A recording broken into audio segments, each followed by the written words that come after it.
नमस्कार, मी विलास बडे. न्यूज 18 लोकमतच्या या बुलेटिनमध्ये आपल्या सगळ्यांचं स्वागत. बुलेटिनच्या सुरुवातीला या घडीची सर्वात मोठी बातमी.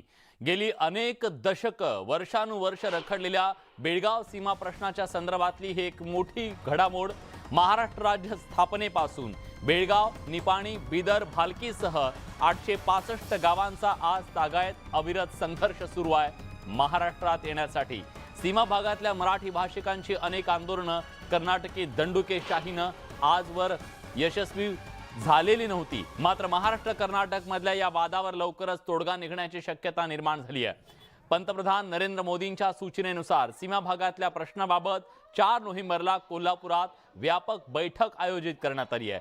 कर्नाटक सरकार आणि महाराष्ट्र सरकार यांच्यात होणाऱ्या या बैठकीला दोन्ही राज्यांचे राज्यपाल तसंच सीमा भागातल्या दोन्ही राज्यांचे जिल्हाधिकारी, पोलीस अधिकारी उपस्थित राहणार आहेत. आणि कदाचित या बैठकीच्या माध्यमातून गेल्या अनेक दशकांपासूनचा जो हा सगळा संघर्ष लढा आहे त्या लढ्याचं एक मूर्त रूप त्याला येऊन त्यातला तोडगा निघण्याची शक्यता वर्तवली जाते. कारण पहिल्यांदाच पंतप्रधान नरेंद्र मोदी यांनी या प्रश्नात मध्यस्थी केलेली आहे आणि या प्रश्नावर मार्ग निघावा याच्यासाठी त्यांनी पुढाकार घेतलेला दिसतोय.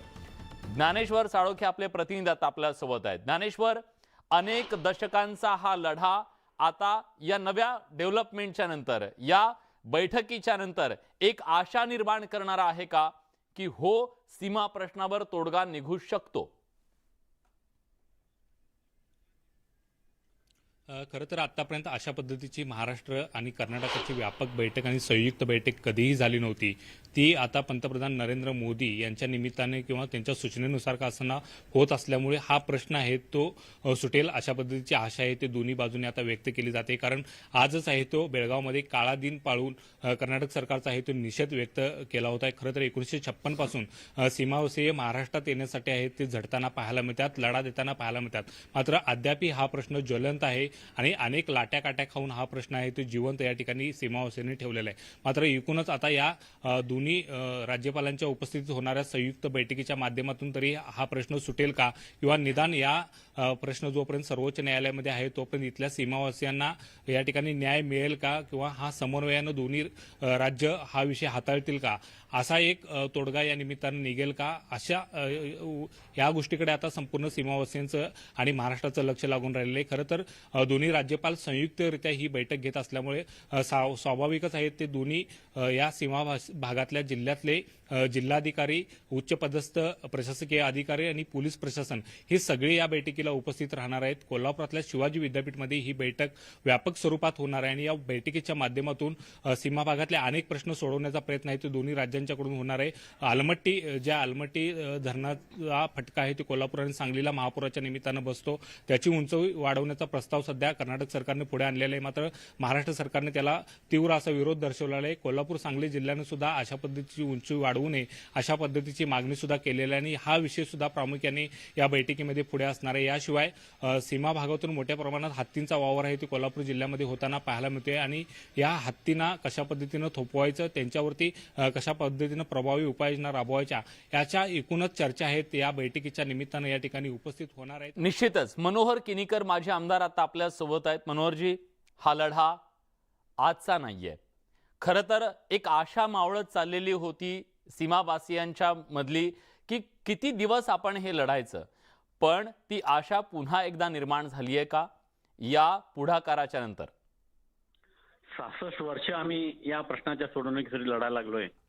कारण भाषावर प्रांत रचना केल्यामुळे आमच्या भाषेच्या राज्यात म्हणजे मराठी महाराष्ट्राच्या राज्यात आम्हाला घाला असा हा आमचं मागणं आहे. परंतु आतापर्यंत कुणीही अशा प्रकारचं लक्ष दिलं नाही. मोदी साहेबांनी 4 तारखेला अशा प्रकारची बैठक बोलवून खरोखर आमच्या मनामध्ये एक आशेचा अंकुर फुटलाय म्हटलं चुकीचं होणार नाही. त्या दृष्टीनं आपण सध्या या प्रश्नाच्या बैठकीवर फार चर्चा होईल आणि आमच्या प्रश्नामध्ये तोडगा निघेल अशी आमची आशा आहे. कारण आजच 1 नोव्हेंबर काळा दिन हा सूतक दिन म्हणून पाळत असताना बेळगावातील पुन्हा एकदा 4थी पिढी नाही 5वी पिढी सुद्धा या लढ्यामध्ये सहभागी होऊन महाराष्ट्रात जायची तीव्र इच्छा पूर्ण व्हावी या दृष्टीनं प्रयत्नशील आहे. आणि त्या दृष्टीनं अशा प्रकारचे प्रयत्न पंतप्रधानांकडून होत असतील ते निश्चितच स्वागतार्थ आहे आणि त्या दृष्टीनं आम्ही आशावादी आहोत. आणि न्यूज 18 लोकमत सुद्धा आपल्या या संपूर्ण मागण्यांच्या संदर्भात ठामपणे सातत्यानं आपल्या पाठीशी राहिलेला आहे.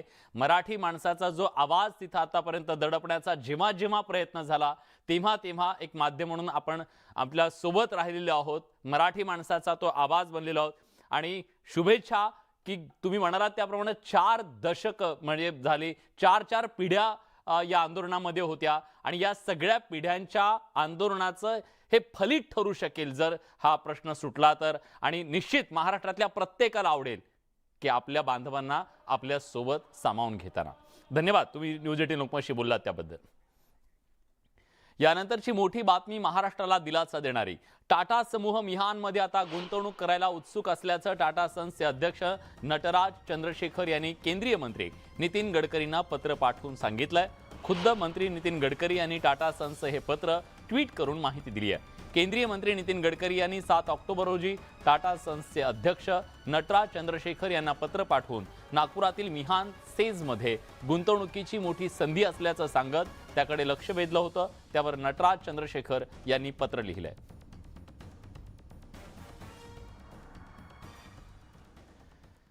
आमदार रवी राणा विरुद्ध आमदार बच्चू कडू या वादात मुख्यमंत्री आणि उपमुख्यमंत्र्यांनी केलेली मध्यस्थी अखेर कामी आली आहे. कारण रवी राणांनी दिलगिरी व्यक्त केल्यानंतर आता बच्चू कडूंनी सुद्धा त्यांची संघर्षाची तलवार काहीशी मॅन केली आहे. पण राणा वादात बच्चू कडूंना मेळावा घेऊन वाद शमल्याचं का जाहीर करावं लागलं अशी चर्चा सुरू झाली आहे.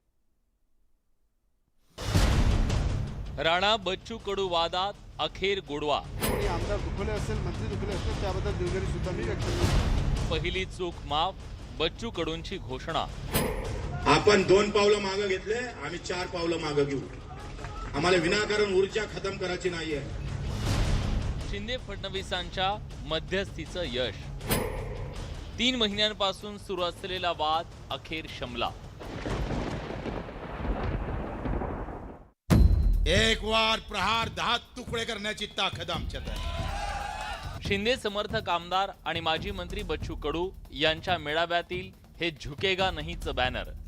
या बॅनरमुळे बच्चू कडू काय भूमिका घेणार याविषयी संभ्रम निर्माण झाला. त्यानंतर बोलायला उठलेल्या बच्चू कडूंच्या भाषणाची सुरुवातही आक्रमक झाली. आम्ही कोणाच्या वाट्याले जात नाही, गेलं तर कोथळा काढल्याशिवाय राहत नाही. विनाकारण तोंड मारान तोंड रंगवल्याशिवाय राहणार नाही. खरं तर बच्चू कडूंच्या सभेच्या 2 दिवस आधी घडलेल्या घडामोडी खूप महत्वाच्या होत्या. कारण रविवारी रात्री स्वतः मुख्यमंत्री आणि उपमुख्यमंत्र्यांनी राणा कडू वादात मध्यस्थी केली. त्यानंतर स्वतः देवेंद्र फडणवीसांनी बच्चू कडूंना आपणच गुवाहाटीला पाठवल्याचं जाहीर करत राणांचे आरोप अनाठायी असल्याचं स्पष्ट केलं आणि राणांनीही दिलगिरी व्यक्त केली. बच्चू कडू सन्माननीय आमदार हे माझ्या एका फोन कॉलवर गुवाहाटीला गेले होते.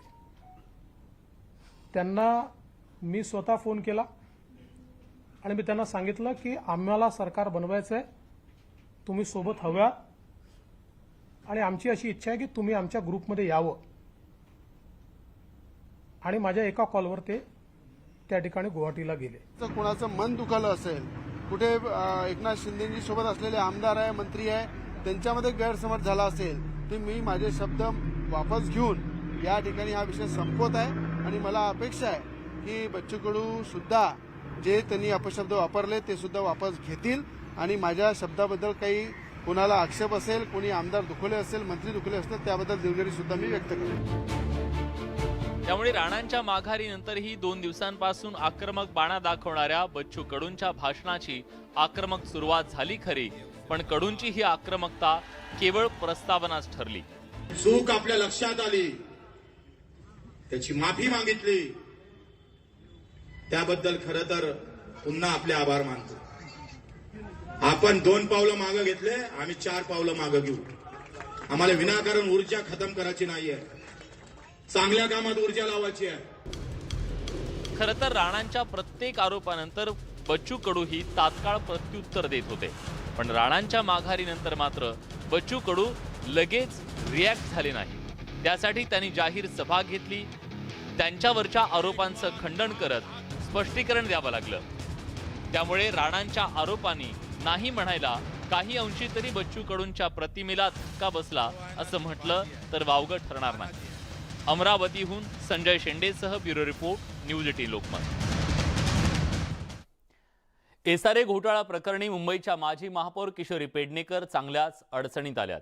या प्रकरणी अटक करण्यात आलेल्या आरोपींशी पेडणेकरांचे आर्थिक संबंध असल्याचा आरोप भाजपचे नेते किरीट सोमय्या यांनी केलाय.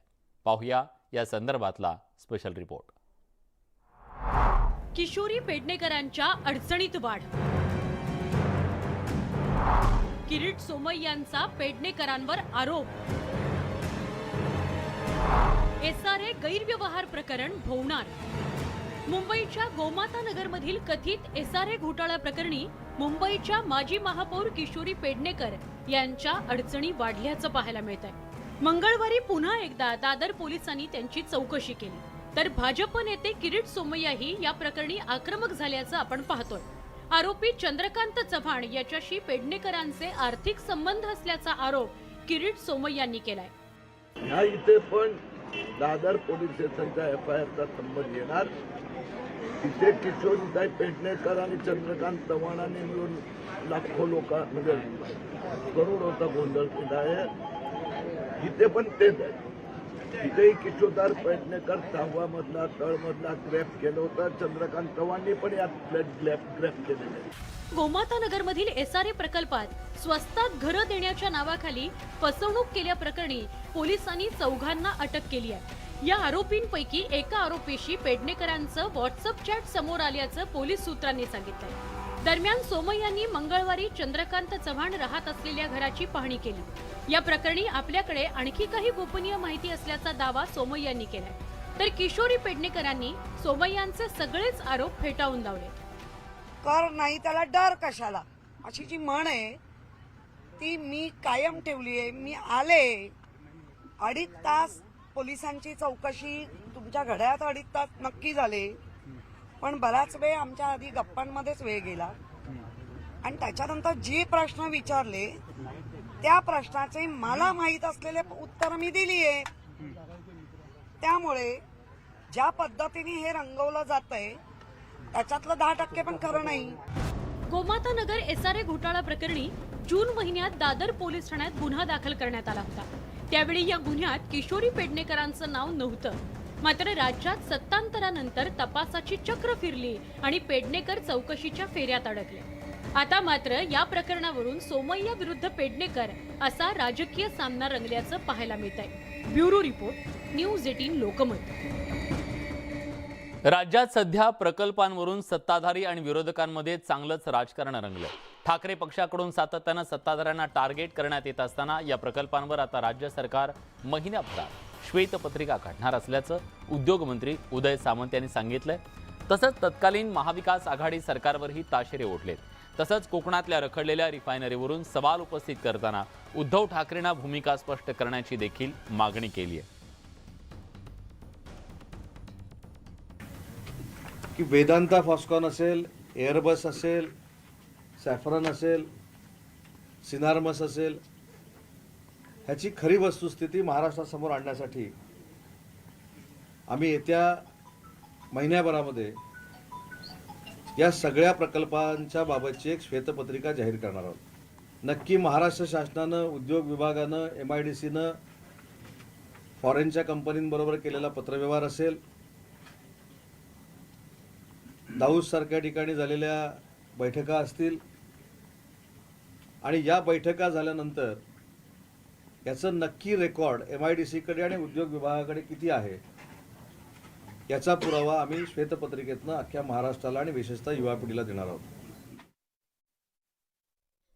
MOU झाले, त्याची अंमलबजावणी का झाली नाही, गाजावाजा करत ज्याची पब्लिसिटी करण्यात आली की एवढे MOU झाले, तेवढे MOU झाले, त्या MOUची अंमलबजावणी करणारी लागणारी जी कॅबिनेट सब कमिटीची मीटिंग आहे ती 14 महिने का होऊ शकली नाही, हा माझा दुसरा प्रश्न होता. त्याचं देखील उत्तर आजपर्यंत महाराष्ट्रातल्या जनतेला आणि मला देखील मिळालेलं नाही. कोकणात प्रस्तावित असलेली ऑइल रिफायनरी बारसूमध्ये करण्यासाठी राज्य सरकारनं आता जोरदार हालचाली सुरू केल्यात. या रिफायनरी संदर्भात राज्य सरकार या आठवड्यात अधिकृत घोषणा करण्याची शक्यता आहे. बारसूमधील रिफायनरी संदर्भात राज्य सरकारचा प्रतिनिधी म्हणून उद्योग मंत्री उदय सामंत शेतकऱ्यांसोबत चर्चा करणार आहेत. महाराष्ट्रातील प्रकल्प गुजरातला गेल्यानं सरकारवर मोठ्या प्रमाणात टीका सुरू झाली आहे. ही रिफायनरी बाहेर जाऊ नये म्हणून सरकार निर्णय घेणार आहे. दरम्यान या रिफायनरीला विरोध करणाऱ्या संघटनांच्या प्रतिनिधींना तडीपार आणि जिल्हा बंदीच्या नोटीस पाठवायला सुरुवात केल्याचा संघटनांनी आरोप केलाय. महाराष्ट्रातील सत्ता संघर्षावर मंगळवारी होणारी सुनावणी आता 4 आठवडे लांबणीवर गेली. आता पुढील सुनावणी हे 29 नोव्हेंबरला होणार आहे. पाहूया सुप्रीम कोर्टानं काय निर्देश दिले.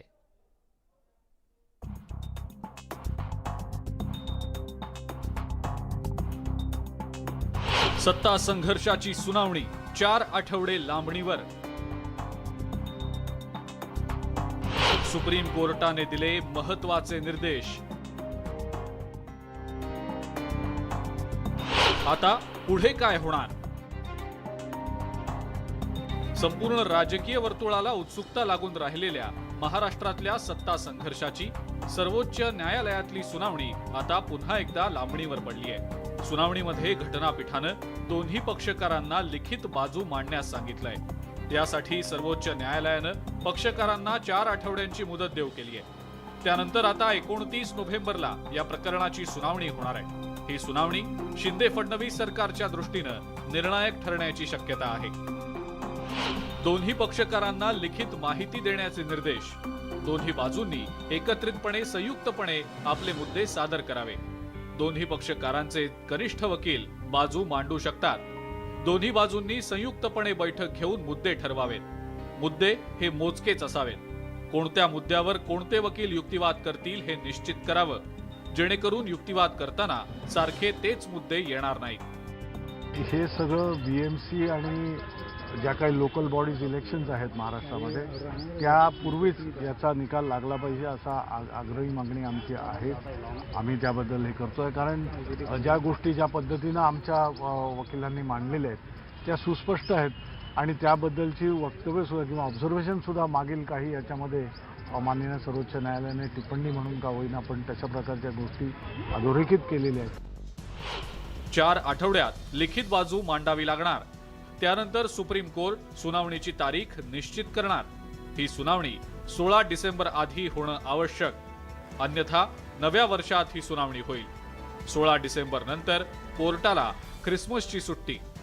सरन्यायाधीश म्हणून न्यायमूर्ती धनंजय चंद्रचूड सूत्र हाती घेणार. दोन्ही बाजूच्या वकिलांनी सांगितलं की तुम्ही लेखी युक्तिवाद दाखल करा आणि पुरावे सुद्धा करा आणि त्याला ती 29 नोव्हेंबर मुदत दिली.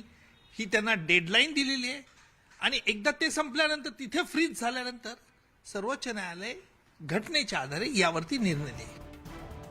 आता 29 नोव्हेंबरकडे ठाकरे शिंदेंच्या पक्षासह राज्यातल्या तमाम जनतेच्या नजरा या सुप्रीम कोर्टाच्या नियोजित सुनावणीकडे लागलेल्या आहेत. तोपर्यंत दोन्ही पक्षांना कोणताही दिलासा मिळणार नाही. महाराष्ट्राच्या सत्ता संघर्षामध्ये आज सुप्रीम कोर्टात सुनावणी झाली. महत्त्वाचं म्हणजे न्यायाधीश धनंजय चंद्रचूड यांच्या अध्यक्षतेखालील 5 सदस्यीय घटनापीठाने एक अतिशय महत्त्वाचा निर्णय दिला. आगामी 29 नोव्हेंबरला आता या प्रकरणाची सुनावणी होणार आहे.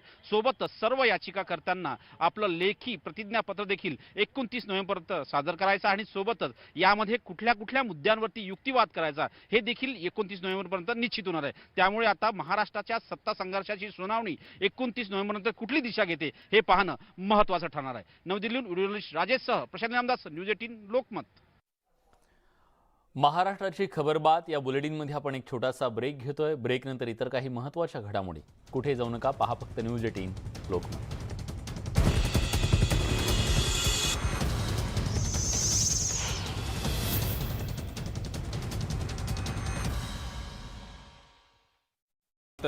कमी तापमानाची नोंद पुण्यात झाली. 12.6 अंश सेल्सिअस तापमान नोंदवलं गेलंय. सरासरीच्या तुलनेमध्ये हे तापमान 3.2 अंशांनी घटलंय.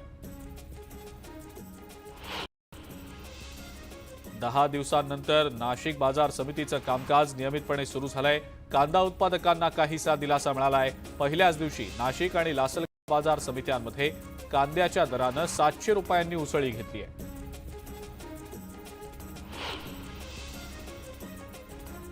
पुणे औरंगाबाद द्रुतगती मार्गाच्या आराखड्याचं काम सुरू झालेलं आहे. पुणे रिंग रोड पासून सुरू होणारा पुणे औरंगाबाद मार्ग शेंद्रा MIDC इथून मुंबई नागपूर समृद्धी महामार्गाला जोडला जाईल. त्यामुळे पुणे ते नागपूर प्रवास 15 तासांऐवजी आता केवळ 8 तासात करता येऊ शकेल. गोंदिया जिल्ह्यामध्ये झालेल्या अतिवृष्टीनं शेतकऱ्यांचं मोठं नुकसान झालंय. या नुकसानाचे अद्याप पंचनामे झालेले नसल्यानं शेतकरी हवालदिल झाले.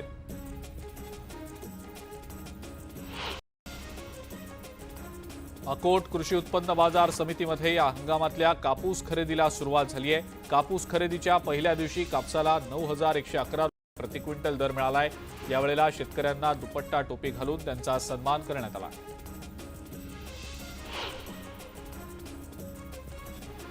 पवन मावळ भागामध्ये आता भात काढणीला सुरुवात झाली असून येत्या 15 दिवसात भात काढणी पूर्ण होईल असा अंदाज आहे. यंदा भाताचं जास्त उत्पन्न मिळेल असा अंदाज शेतकरी तसंच कृषी अधिकाऱ्यांनी व्यक्त केला आहे. रत्नागिरीतल्या उन्हवरे गावातल्या गरम पाण्याच्या कुंडांना अनेक पर्यटक भेट देतात. मात्र या कुंडांच्या विकासाकडे देखभालीकडे प्रशासनाचं दुर्लक्ष होत असल्याचा आरोप स्थानिकांनी केलाय. रत्नागिरीतल्या दापोली बुरोंडी लाडघर रस्त्याची दुर्दशा झालेली आहे. पर्यटन स्थळाकडे जाणारे रस्ते खड्डेमय झाल्यानं पर्यटकांनी नाराजी व्यक्त केली आहे. त्यामुळे रस्त्यावर पडलेल्या खड्ड्यांना लवकरच भरण्याची मागणी आता ग्रामस्थ करतायत.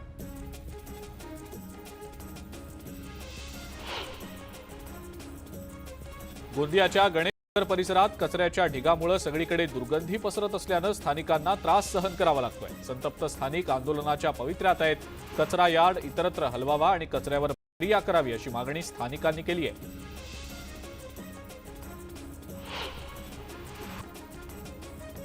राज्य सरकारनं नोव्हेंबरमध्ये होणारी पोलीस भरती पुढे ढकलल्यानं भंडारा जिल्ह्यातल्या परीक्षार्थींचा हिरमोड झालाय. वय वाढत असल्यानं सरकारनं लवकर पोलीस भरतीची जाहिरात काढावी अशी मागणी परीक्षार्थी करतायत.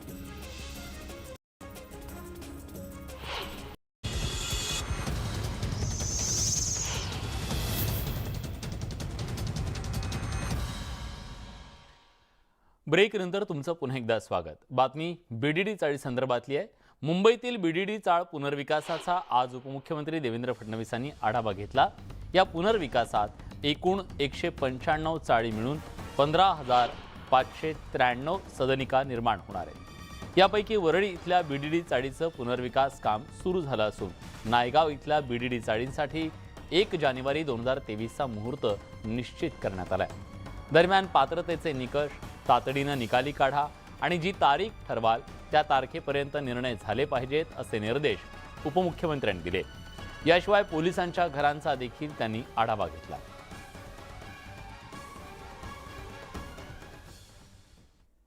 आता एक मोठी बातमी एसटी बाबत. अमरावती नागपूर राष्ट्रीय महामार्ग क्रमांक 6 वर आज राज्य परिवहन मंडळाच्या बसनं अचानक पेट घेतला. एसटी मधून धूर येत असल्याचं लक्षात येता चालकानं बस थांबवून सर्व प्रवाशांना खाली उतरवलं आणि क्षणार्धात या एसटीनं पेट घेतला. पिंपळविहीर इथं ही दुर्घटना घडली. सुदैवानं या दुर्घटनेत एसटी मधील सर्व 35 प्रवासी बालंबाल बचावले. अमरावतीवरून ही बस नागपूरच्या दिशेनं रवाना झाली होती. तर पुण्याच्या येरवडा इथल्या शास्त्रीनगर परिसरात शिवशाहीनं पेट घेतल्यानं खळबळ माजली. या आगीत शिवशाही खाक झाली. सुदैवानं कुठलीही जीवितहानी झाली नाही.